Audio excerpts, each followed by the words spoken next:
नमस्कार, आप देख रहे हैं दैनिक साथी हरियाणा। मैं हूं आपके साथ आपका साथी अमित विश्वकर्मा। हरियाणा में जैसे ही चुनाव नजदीक आते जा रहे हैं, माहौल भी गर्माने लगा है, खासकर रोहतक लोकसभा सीट का। कांग्रेस ने अभी तक अपने उम्मीदवारों की घोषणा भले ही ना की हो, बावजूद इसके राज्यसभा सांसद दीपेंद्र हुड्डा लगातार लोगों के बीच जाकर मोर्चा बंदी करने में लगे हुए हैं। विवाद उस समय और ज्यादा गहरा गया जब रोहतक एमडीयू में 5 छात्र संगठनों की ओर से आयोजित कार्यक्रम को रद्द कर दिया गया। कार्यक्रम में दीपेंद्र हुड्डा को शरीक होना था। जैसे ही दीपेंद्र हुड्डा को कार्यक्रम रद्द होने की जानकारी मिली तो वह यूनिवर्सिटी पहुंच गए और सरकार पर जमकर गंभीर आरोप लगाए। वहीं अधिकारियों को चेतावनी देते हुए कहा कि सरकार बदलने पर इस तरह के अधिकारी तैयार रहें। वहीं यह भी कहा कि क्या सभी को लोकतंत्र में अपनी बात कहने का अधिकार नहीं है। उन्होंने कहा कि जब रोहतक लोकसभा के कोसली में भाजपा प्रत्याशी का विरोध हुआ तो हमने कहा कि विरोध वोट से होना चाहिए, यह तरीका ठीक नहीं है। ऐसे में जिस तरह से दीपेंद्र हुड्डा की ओर से आरोप लगाए गए हैं, हरियाणा खासकर रोहतक लोकसभा के सियासी रण में युद्ध भयंकर होने वाला है। बता दें कि भाजपा की ओर से दूसरी बार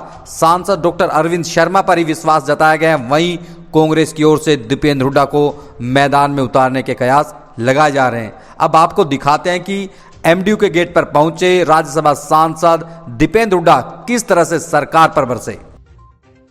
हाँ जी, आज हमारे रोहतक यूनिवर्सिटी के कई छात्र संगठनों ने एकत्रित होकर एक कार्यक्रम रखा था, जिसमें वाल्मीकि छात्र महासभा, एकलव्य छात्र संघ, अंबेडकर छात्र मोर्चा, CYSS और NSUI के हमारे छात्र सबने मिलके यहाँ पे कार्यक्रम रखना चाहता, लेकिन यूनिवर्सिटी ने यूनिवर्सिटी के परमिशन नहीं दी, सरकार ने उसकी परमिशन नहीं दी। ऐन वक्त पे परमिशन देकर भी ऐन वक्त पे प्रोग्राम की परमिशन हमारी कैंसिल कर दी। ये मैं समझता हूँ कि ये अलोकतांत्रिक रवैया है।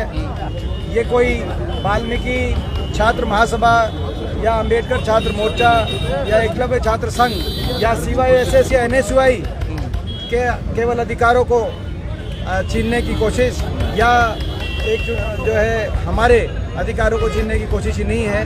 ये जो मेरा प्रोग्राम कैंसिल करने का काम किया है, ये मैं समझता हूँ कि ये रोहतक के हर नागरिक का अधिकार यहाँ पे छीना गया है। लोकतंत्र में जो है मैं समझता हूँ इस तरह की कार्रवाई उचित नहीं है। चुनाव अभी का बिल्कुल बच चुका है। हर व्यक्ति अपना कार्यक्रम करे, हर जो है पार्टी अपना कार्यक्रम करे और हर छात्र संगठन भी अपने कार्यक्रम करें। उनकी स्वतंत्रता होनी चाहिए, ये देश का संविधान कहता है। लेकिन ये संविधान को कुचलने की और बदलने की बात करने वाली ये सरकार है। हर वर्ग के अधिकारों को छीनने वाली ये सरकार है। लोकतंत्र का गला दबाने वाली ये सरकार है। ये आज दोबारा से इससे प्रदर्शित हो गया है। लेकिन इससे इन्होंने हमारा कार्यक्रम जरूर जो है रद्द कर दिया हो, कार्यक्रम की हमें चाहे इजाज़त नहीं दी हो, लेकिन हमारे हौसलों को ये पास नहीं कर सकते। हम ये लड़ाई लड़ेंगे इस सरकार से, लोकतांत्रिक सरकार से, और इनसे लड़ाई लड़ेंगे और हम जीतेंगे। तो पॉलिटिकल प्रोग्राम तो होते रहते हैं पहले भी, लेकिन आपके साथ ऐसा क्यों करते हैं? यही बताएंगे यूनिवर्सिटी के सारे अपना जो है सरकार बताए।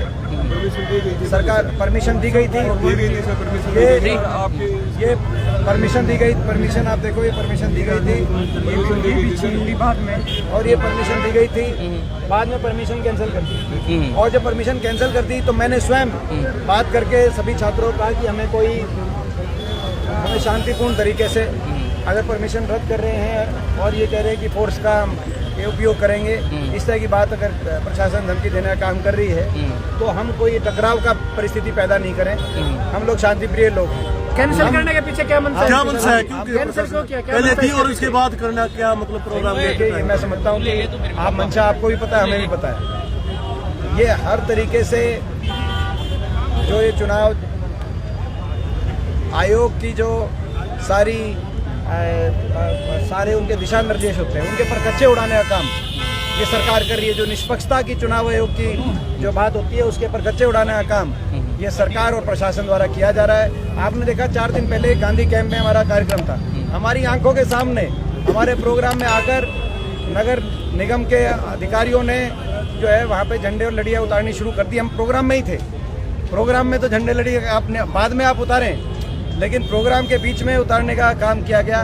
उस समय भी ये ऐसा चाह रहे थे कि वो टकराव पैदा हो, लेकिन उस समय भी मैंने सबको कहा कि कोई टकराव पैदा नहीं करना, हम शांतिपूर्ण तरीके से चुनाव हम लड़ना चाहते हैं और हम हर बात की गरिमा को हम मेंटेन करना चाहते हैं। लेकिन मैं सरकार को पूछना चाहता हूं कि सरकार आखिर चाहती क्या है। इसके पीछे हम चुनाव भी ना, हम अपनी बात भी ना कहें, वो डर रहे हैं आज और ये केवल केवल हमारा कार्यक्रम नहीं था। जैसे मैंने कहा, वाल्मीकि छात्र महासभा, अंबेडकर छात्र मोर्चा, एकलव्य छात्र संघ, CYSS और NSUI 5 छात्र संगठनों द्वारा यहाँ पर ये कार्यक्रम आयोजित किया जा रहा था। लेकिन इन 5 संगठनों के अधिकारों को आज अधिकारों पर चोट पहुंचाने का काम इस शासन प्रशासन ने किया है।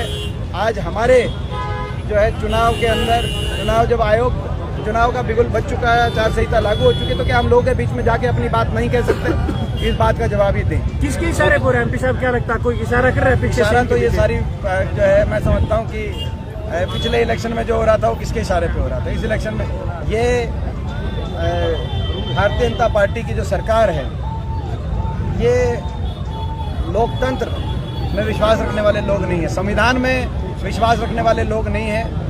ये तानाशाही प्रवृत्ति की तरफ जो है इनकी कार्यशैली रहती है। ये बड़े दुर्भाग्य की बात है। मैं कहता हूँ कि हम तो ये कहते, आपने देखा होगा, मेरा तो ये भी बयान आया जब हरियाणा के कई किसी कोने में कहीं रंजीत चौटाला, कहीं दुष्यंत चौटाला का, कहीं अजय सिंह चौटाला का जब विरोध और कई भाजपा के अन्य प्रत्याशियों का विरोध आया, जब हमारे रोहतक लोकसभा क्षेत्र में, कोसी क्षेत्र में हमारे यहाँ के भाजपा उम्मीदवार का विरोध की बातें आई, तो मैं तुरंत लगातार अपील मैंने करी सभी लोगों से कि सभी को अपनी बात रखने का स्वतंत्रता है, सभी अपनी बात रखें।